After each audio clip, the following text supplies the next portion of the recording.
You know, when I bought that old house on Sycamore Lane, I thought I'd gotten a steal. Sure, it needed work, a lot of work, but it had character, or so I told myself.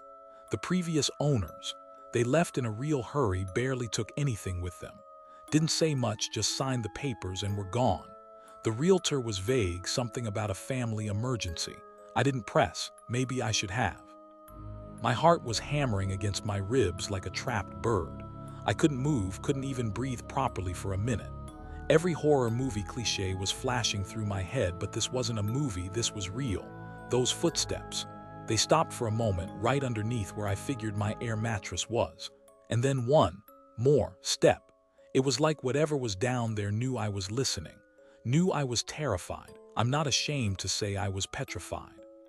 The next morning, with the weak sunlight struggling to get through the grimy windows, I tried to rationalize it. You know how it is, right? Your brain just refuses to accept something truly terrifying. It was an old house, I told myself. Houses settle, pipes make noise. Maybe it was raccoons or a possum that had somehow gotten trapped down there.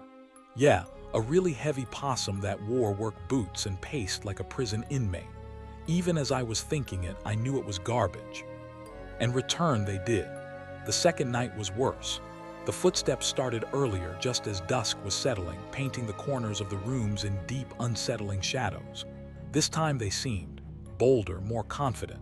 Sometimes I'd be in the kitchen making a coffee and I'd hear them thump, thump, thump directly beneath my feet. If I moved to the living room a few moments later, the footsteps would seem to follow, now originating from below the living room floor. It was uncanny. I had to know more. I couldn't just live like this, constantly terrified in my own home. So I started digging into the house's history. Went down to the town hall, spent hours in their dusty archives, sifting through old property records, newspaper clippings, anything I could find about Sycamore Lane, about number 13. That's the house number, by the way. 13. Figures, right. Most of it was boring, mundane stuff, deeds, tax records. But the information on the previous occupants was. Things started getting weirder than just the footsteps. Small things at first, things you could almost dismiss. I'd leave a pair of keys on the little table near the front door, and the next morning they'd be on the floor right by the basement door. Not thrown, just placed, like someone had picked them up and gently set them down there. Then there was the draft, a constant, icy draft seeping from under the basement door. Sleep, what was sleep? I was averaging maybe 2-3 hours a night if I was lucky. And even then, it was that fitful, exhausting kind of sleep where you wake up feeling worse than when you went to bed. My eyes were constantly gritty, my head throbbed, and I was jumpy as hell. Every little noise in the house, a pipe gurgling, the fridge humming, a branch tapping against the window, sounded like a gunshot to my frayed nerves. The footsteps were the worst, though. I couldn't take it anymore. The not knowing was eating me alive, probably worse than whatever was actually down there. Or so I tried to convince myself. I decided in a moment of what felt like desperate bravery, or maybe just sheer recklessness fueled by exhaustion, that I had to go down. I had to see. I spent a whole afternoon psyching myself up for it. The footsteps had been quiet all day, which was almost more unnerving, like the calm before a storm. With a grunt, I slid the bolt back. The sound was deafening in the charged silence, a metallic shriek that seemed to echo through the entire house. For a moment, nothing happened. I half expected the door to fly open or some monstrous hand to reach out, but it just stayed there, closed. I reached for the old-fashioned latch handle, my palms slick with sweat. It turned stiffly with a protesting groan of rusty metal. I pulled. The door was heavy, heavier than it looked. Each step down those stairs creaked like a dying animal. The flashlight beam danced nervously, picking out cobwebs thick as shrouds, damp patches on the stone foundation walls, and a floor that seemed to be a mixture of cracked concrete and bare earth. The air grew colder, heavier, with every foot I descended. I reached the bottom, my boots crunching on something gritty. I swept the light around. The basement was surprisingly large and empty. After my little expedition into the basement, things escalated. The footsteps weren't just confined to the area directly beneath me anymore. Now they sounded like they were right at the base of the stairs, just on the other side of that thick oak door. I'd be sitting in the living room trying to pretend everything was normal, and I'd hear it thump, thump, thump, and then a pause.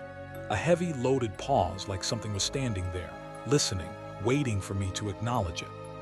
Then came the whispers. At first I thought I was imagining it, my sleep-deprived brain playing tricks on me.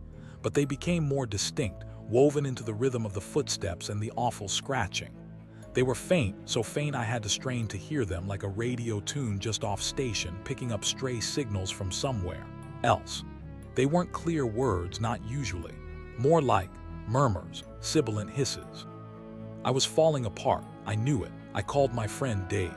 I hadn't wanted to burden anyone, hadn't wanted them to think I was losing my mind, but I was desperate. I downplayed it, of course. Just said I was hearing some weird noises in the new place, maybe he could come over, lend a rational ear. He came that Saturday, and for the first few hours, nothing, absolutely nothing. The house was quiet as a tomb. Dave left, practically ran out the door, and I couldn't blame him. His reaction solidified my own fear. I knew I should leave, but where would I go? And that damned morbid curiosity, that pull towards the basement, it was still there, stronger than ever now that I knew I wasn't imagining things. The next day I was cleaning near the basement door, trying to distract myself when I found it. That blocked those drawings. They changed something in me. The fear was still there, of course, a constant, gnawing companion. But now it was mixed with an almost unbearable obsession. I had to know what happened in that house. I had to understand what was in that basement. It wasn't just about my sanity anymore, it felt like I owed it to whatever history was trapped here. Or maybe I was just truly losing it, trying to find some heroic purpose in my terror. Sleep was a distant memory. I needed proof, tangible proof that wasn't just my word or Dave's fleeting experience. I remembered an old digital voice recorder I had from college. I dug it out, checked it still worked, and then, with my heart pounding like a drum, I set it on the floor right by the basement door. I pressed record and just left it there for the entire night. I didn't sleep a wink, obviously. That recording, it was the final push.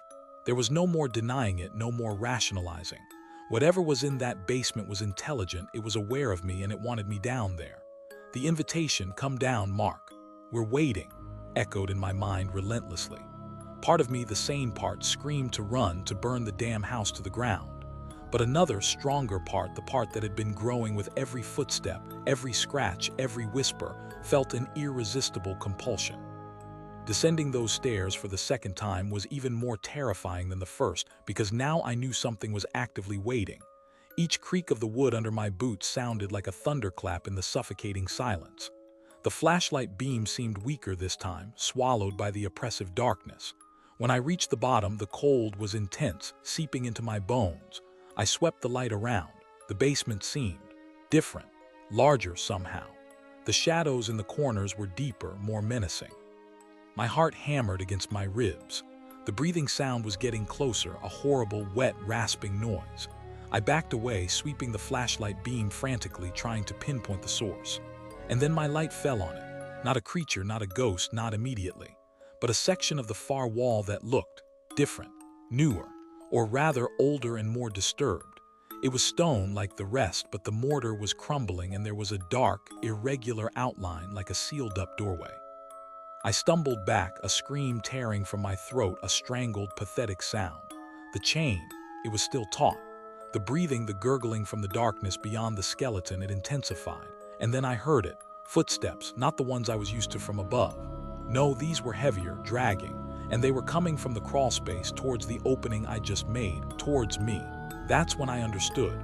The previous owners, the ones who left in a hurry, they weren't fleeing the footsteps.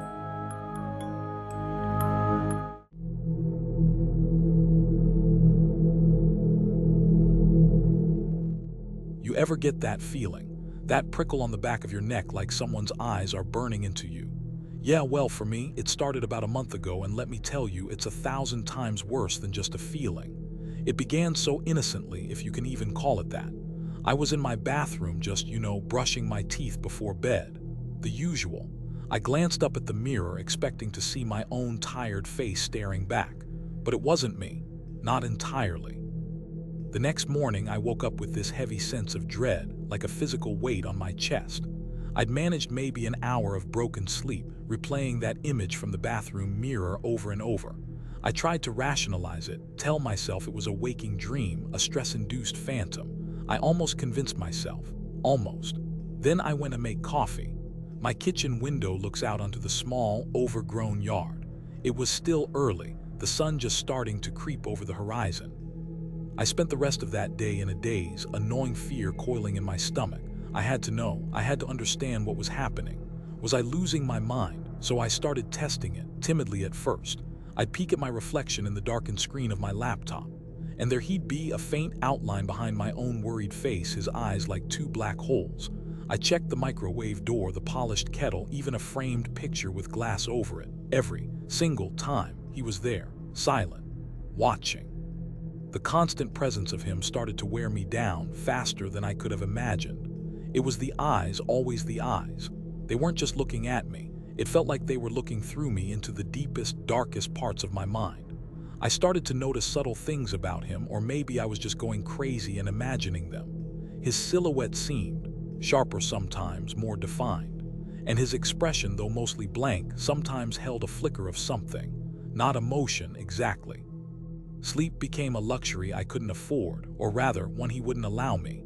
How can you sleep when you know that if you open your eyes, even in the darkest room, if there's the slightest glint off your phone screen or a polished doorknob, it'll be there?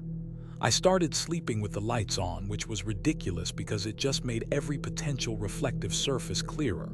But the dark was worse. In the dark, my imagination ran wild. Days blurred into a sleepless, paranoid haze. I started to avoid going out.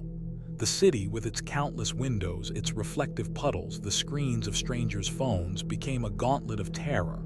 Every storefront I passed, every car window held the potential for his face to appear, staring out at me with those dead, knowing eyes. I remember once, I was desperate for groceries. I forced myself to go to the local supermarket. I couldn't take it anymore. The constant vigilance, the gnawing fear, the utter isolation. I had to tell someone. My best friend Dave, we've known each other since kindergarten. If anyone would believe me or at least try to help, it would be him. I called him, my voice hoarse from disuse and lack of sleep. I probably sounded like a lunatic, rambling about a man in the glass, a man who wasn't my reflection. He listened patiently at first. Dave left soon after, promising to call, but I knew what he was thinking. He thought I'd lost it, and who could blame him? I probably would have thought the same thing. The silence in the apartment after he left was deafening, broken only by the faint hum of the refrigerator and my own ragged breathing. I felt a profound sense of loneliness, a chilling isolation that went bone deep. If Dave couldn't see him, then no one could. This was my burden to bear alone. After Dave left, something inside me just broke. The last thread of hope that this was some kind of explainable phenomenon, something that could be shared or solved, just snapped. I was alone with this, truly alone. My days and what little I had of nights became a grim ritual of avoidance. I covered every mirror, every reflective surface I could find, taped newspaper over the windows, draped blankets over the TV and computer screens. The more I tried to block him out, the more inventive he became. It was as if my fear fueled him, gave him new ways to manifest. I remember one evening, I was sitting in my self-imposed gloom, the silence of the apartment pressing in on me. I was eating some crackers, trying to ignore the gnawing hunger and the even more gnawing dread. I dropped a cracker, and it landed butter side down, of course. The constant presence, the escalating weirdness, it started to affect more than just my mind. I felt physically ill. I was barely eating, my stomach always in knots. Sleep was a distant memory. I lost weight, my clothes hung off me, and dark circles bloomed under my eyes, making me look like a ghost. Sometimes I'd catch my own reflection accidentally, a sliver of uncovered mirror, a darkened shop window as I darted out for essentials, and I'd see him, of course.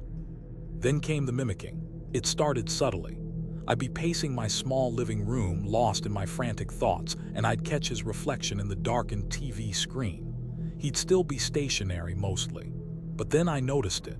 If I turned my head quickly to the left, his shadowed head in the reflection would, a fraction of a second later, also turn.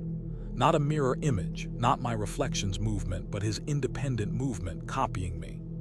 The mimicking escalated. It wasn't just gestures anymore. I'd be talking to myself, which I did a lot these days, just to hear a voice, any voice, even my own cracking one. And I started to see his mouth move in the reflections. No sound came from him, of course. Just that silent, awful aping of my speech. His jaw would work, his shadowy lips would form shapes that roughly corresponded to my words, but always with that slight delay, that hideous, puppet-like quality. It was grotesque. I became obsessed with the glass, not just avoiding it, but studying it. What was it about these surfaces that allowed him through? Was it the reflection itself? The way light bounced? I read everything I could find online: folklore, obscure physics, paranormal accounts. Most of it was junk, but I was desperate. I started thinking, if he's tied to reflections, what if I could trap him or break the connection? The barrier, I kept coming back to that, the glass, the reflection. It felt like a membrane, and it was getting thinner. I could almost feel a pressure from his side, not a physical pressure, but something else. A coldness emanating from reflective surfaces, a subtle wrongness in the air around them. And then it happened. Something I dreaded, something I knew was inevitable. After the touch, everything accelerated. The feeling of the barrier thinning became a constant, oppressive sensation. It was like the air itself around reflective surfaces was charged, humming with a wrong energy. His image in the glass became even more defined, almost three-dimensional. He looked less like a reflection and more like someone actually standing just on the other side of a very thin, very clear window. And he was closer, always closer. I was losing, I knew I was. Every day he felt closer, more real. Every day I felt weaker, more transparent. It was as if he was drawing sustenance from me, from my fear, from my very life force. My reflection, when I dared to look, was becoming fainter while his image grew stronger, more solid. It was a terrifying exchange. He was taking my place bit by bit. One night I was lying in bed, exhausted but unable to sleep, staring at the dark ceiling. The whispering didn't stop. It became a near-constant torment, especially at night. My name over and over, sometimes cajoling, sometimes demanding, always in that dry, horrifying rasp that seemed to echo the emptiness in his eyes. He wasn't just in the glass anymore, his presence had permeated my entire apartment. I felt him even when I couldn't see him, a cold dread that clung to me like a shroud. I started to feel confused. My thoughts felt jumbled, not entirely my own. The world started to tilt. It was a strange, disorienting sensation. One moment I was me, Alex, standing in my dusty, dread-filled apartment, staring at this thing in the mirror that wore my face like a stolen mask. The next I was, on the other side, looking out. The apartment looked muted, gray, like an old photograph. So here I am, or here he is. It's difficult to distinguish anymore. The transition is more or less complete, I think. Alex is gone, just a fading echo now, a whisper in the silence of this place, this side of the glass. It's quiet here, cold, and the view is interesting. I can see so many windows, so many surfaces, so many faces peering in unaware, like you right now. You're looking at your screen, aren't you? A nice, dark, reflective surface, perfect for watching.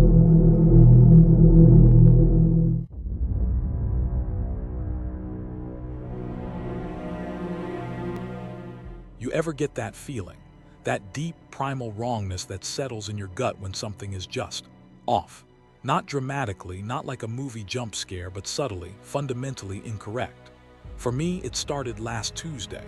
I was heading home late from work, maybe around 11, dragging myself up my quiet suburban street. It's a dead end, you know. Usually peaceful, almost boringly so. I slowed my car down, almost crawling past it. My heart was doing this stupid pounding thing against my ribs like I'd just run a marathon. I tried to rationalize it. Maybe it broke down, but there were no hazard lights, no sign of anyone around. Maybe it belonged to a new neighbor moving in late, but who moves in at 11 p.m. on a Tuesday with a van that has no plates? It just didn't track. Getting inside my house felt like breaching a fortress. I locked the deadbolt, checked it twice, even slid the chain across, something I never usually do. My hands were shaking slightly.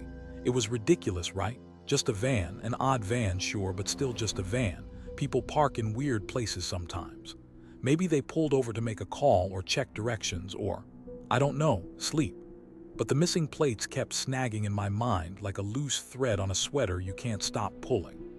I barely slept that night. Every time I started to drift off, the image of the van would flash behind my eyelids. Stark white, silent, plateless. I kept expecting to hear an engine start, the crunch of tires on gravel, something. But there was only the usual nighttime silence of the suburbs, which now felt suffocating, pregnant with unspoken threat.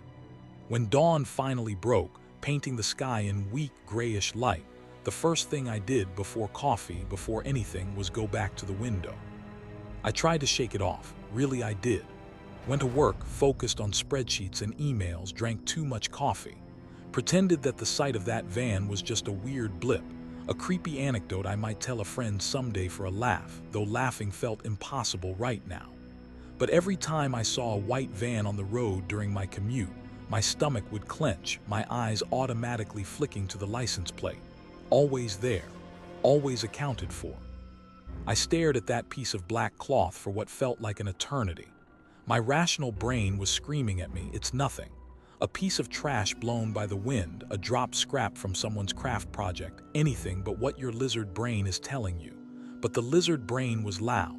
It remembered the van, the missing plates, the impenetrable windows, the feeling of cold, calculated observation. This felt like an intrusion, a subtle marker left behind. The next few days were a masterclass in pretending everything was fine while simultaneously jumping at my own shadow. I varied my route home from work, took different streets, parked my car strategically in the driveway so I had a clear view of the road. I felt like I was living in a spy thriller, minus the cool gadgets and exotic locations, just me, my crippling anxiety, and the lingering ghost of a plateless white van. I started noticing white vans everywhere. The idling sound continued, a low, guttural rumble that seemed to vibrate in the damp night air. It wasn't loud, but it was persistent, unmistakable. It sounded heavy like a truck or a van. My mind raced. Call the police. What would I tell them? I hear an engine. They'd laugh me off the phone. Peek around the corner. Every horror movie instinct screamed no. Stay put. But the sound was magnetic, pulling at my curiosity even as fear paralyzed me. The weekend arrived, offering a supposed break, but the anxiety was a constant companion. I found myself making excuses to stay inside. Simple errands felt like navigating a minefield. A trip to the grocery store involved scanning the parking lot meticulously before getting out of my car. I started noticing details I'd never paid attention to before, how many white vans were usually parked on side streets, the makes and models, the logos, the presence or absence of ladder racks. Panic clawed its way up my throat. I scrambled down the stepladder, nearly tripping over a stray toolbox. My eyes darted around the garage, searching the shadowy corners, the gaps between storage bins, expecting, I don't know what, someone to jump out, a hidden camera. The air felt thick, heavy with unseen eyes. I backed out of the garage, pulling the door connecting to the house shut behind me and locking it, my hands shaking so much it took 2 tries to get the key in the deadbolt. Sleep became a luxury I couldn't afford. Every creak of the floorboards, every gust of wind rattling the windows, sent jolts of adrenaline through me. I started sleeping with a heavy flashlight and my phone on the nightstand, fully charged, police non-emergency number already looked up, though I still didn't know what I'd actually say. The image of that black cloth in the garage, nestled amongst my forgotten belongings, haunted me. It felt intimate, invasive. My mind reeled. A missing person, a suspicious white van, my street, the plateless van. The timeline fit roughly. Was it possible? Could that van I saw, the one that felt so fundamentally wrong, be connected to something this horrific? The thought was nauseating. Suddenly the creepy feeling, the unease, morphed into something far colder, far sharper, genuine fear. This wasn't just about weird late-night parking or unsettling fabric scraps anymore. This could be serious, deadly serious. I spent the next hour agonizing, pacing my living room like a caged animal. Call, don't call. Every argument looped endlessly in my head. The potential risk versus the potential good. My own safety versus a stranger's fate. Finally, driven by a guilt I couldn't ignore, I picked up the phone. My hands were slick with sweat. I dialed the non-emergency number listed in the article, my heart pounding erratically. When the operator answered, her voice calm and professional, I almost hung up. Nothing happened immediately after the call. No police follow-up, no strange knocks on the door, no more black cloth appearing mysteriously. The eerie silence was almost worse than the overt weirdness. It felt like the calm before the storm, or maybe the quiet after the hunters have marked their prey. I tried to return to some semblance of normalcy, but the fear was now a constant hum beneath the surface of everything. I couldn't drive past it. The thought of having that thing behind me, potentially following me home, was unbearable. But turning around felt like cowardice, like letting it win.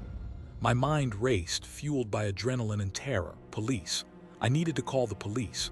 Right now, while it was here. Tangible evidence. Proof I wasn't crazy.